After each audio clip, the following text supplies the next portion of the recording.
hospital that we just passed here on the left.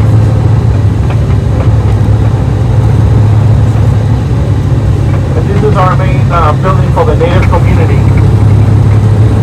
So the Lingít, Haida, and Simpson were first.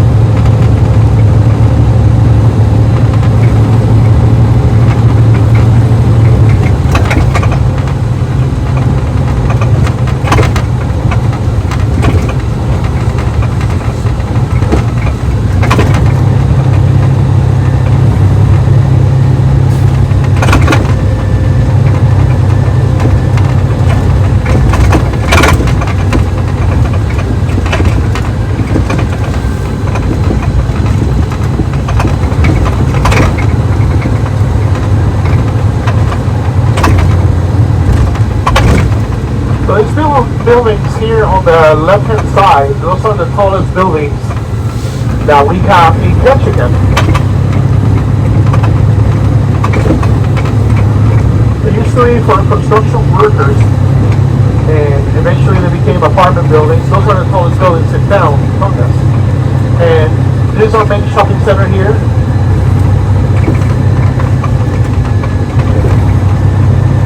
We have a little bit of everything there. We have McDonald's. We have Burger King here. Taco Del Mar, which is like a Taco Bell.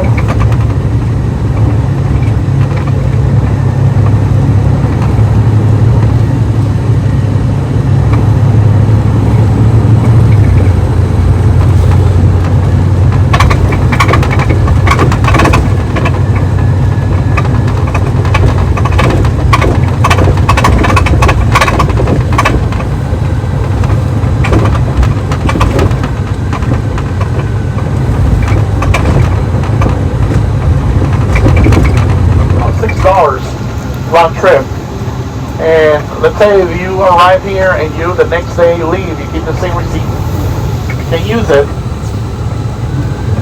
so you don't have to repay. Last year I was here helping out just like now. My base is on Sitka, that's my home. We come here to help out occasionally, and I almost missed the ferry, I almost missed my flight. The guys were nice enough, they were pulling the ropes out already, and they let me go in, so I was pretty lucky. Now this is Ţáquán Air, which is one of our main float planes or hydroplanes tours that we offer of the Misty National Fjords, Misty National Fjords Park, which is part of the Tongass National Rainforest, which is over 17 million acres.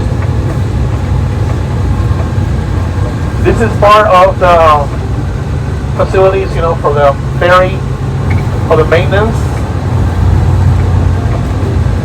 If you guys want to stay here longer, you can always stay at my place, right there, to the left.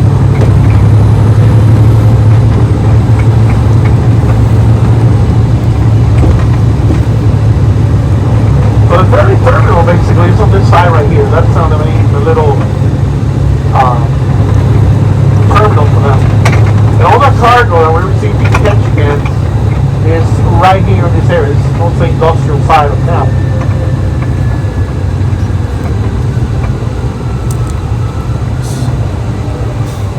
So this is a tsunami evacuation route, of course, where the ring of fire, and that road, heads in this direction, that's, because we're still, at the mercy, we're right next to part of the Pacific Ocean.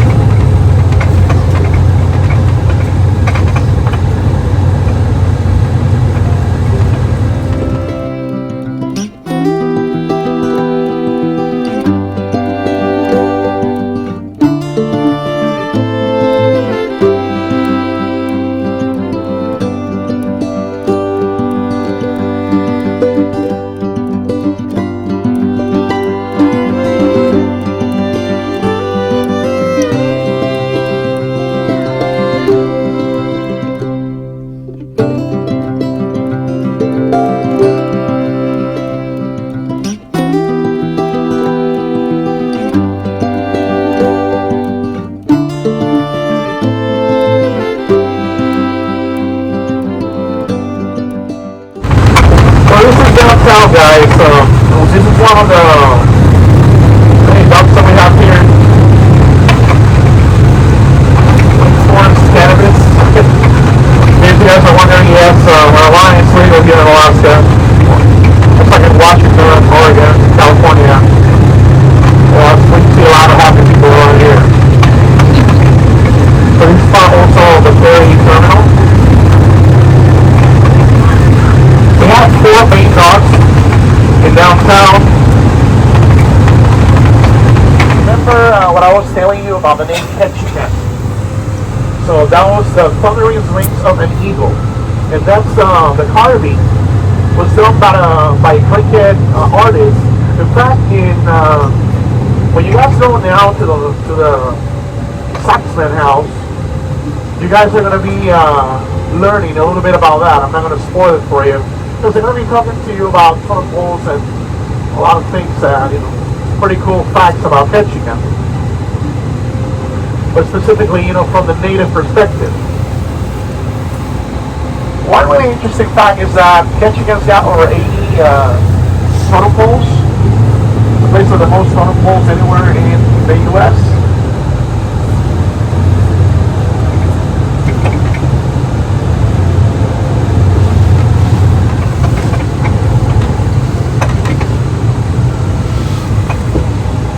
Well, later on, guys, we're going to be going in this direction for the Lumberjack show. This is the entrance. So that's going to be your second stop today.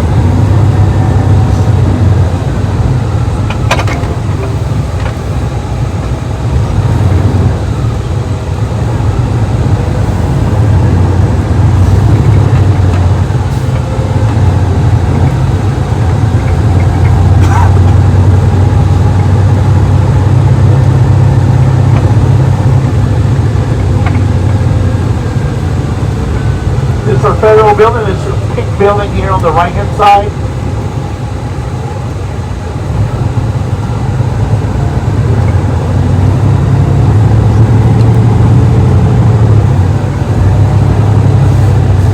So I'm going to go a little slower around here. I want you guys to look to the left hand side. That's the famous Creek Street. In fact, that was known as the red light district of Ketchikan. That's where the ladies of the night used to make their money. Very popular hangout, especially for miners that came in. People working on the mining industry. They were pretty much in there on a daily basis.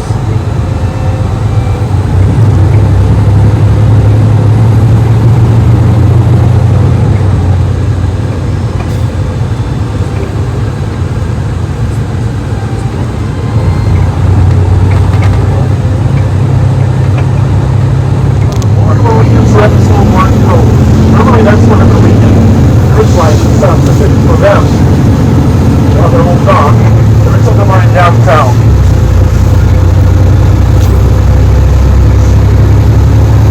So the name Ketchikan, I didn't have any idea, but I mean, who named it? There's a creek in town called Ketchikan Creek, and it was named by the Crickets, one of the tribes here. We have in southern Alaska, specifically in this region here, we have Crickets, one of the most, the most predominant tribes, especially in Ďábla, which is a little island not so far from here. They're distinction people. And we also have Haida, which are mostly, in the eastern part of it, and they're kind of like at the border with British Columbia, Canada. Actually pretty close to Canada. Ketchikan is known also as the first city, and that's because of the location. When cruise lines comes to Alaska, usually the first city the first town is Ketchikan. So that, the first big actual town that's considered a city.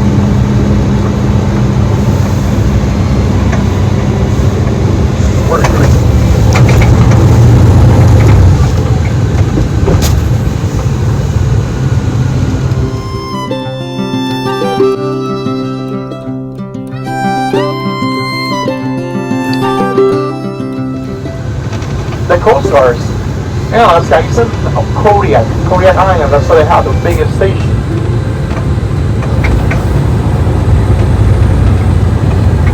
You know, I'm gonna be staying in the parking lot, okay, the whole time.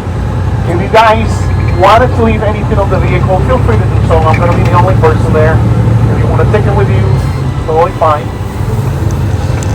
And they also have restroom facilities in the place, okay? So,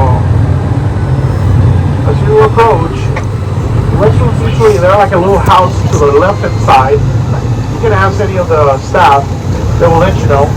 They also have outhouses, and there's also plenty of trees. If you guys want to do the whole Alaska experience, be my guest. Okay, let's see where I can.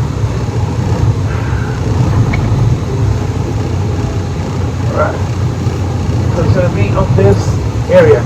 So guys, this is bus number 225, okay? You definitely want to get on this bus. You don't want to get on a different one. Because then, guess what? You'll get to see the Lumberjack show. Ito na yung Saxman's village. So ito yung parking area. Tour guide. Yung bus na dito. Laki din yung so ito na yung mga tourists. Dito tayo. Papunta tayo doon.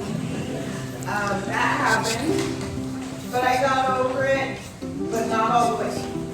So when we're dancing, you guys are our first tour of the season. So all winter, the dance has been looking forward to this day. This is our summer home. This is where we are all week long during the summer.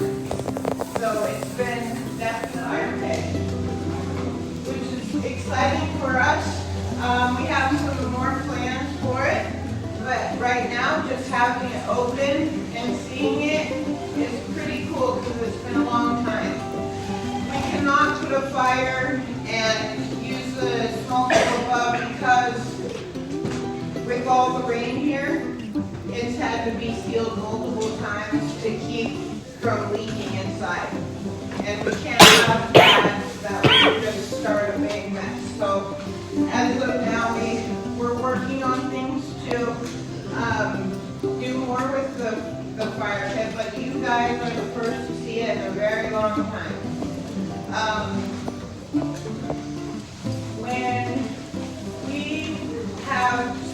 we start with our children, and we start teaching our children, we don't make them, and that's how we were taught growing up. I never felt forced, ever. It was, if I wanted to dance, I danced. If I didn't, then I just wandered around. And that's what I did with my girls. I have 4 girls. 3 of them work here. One's in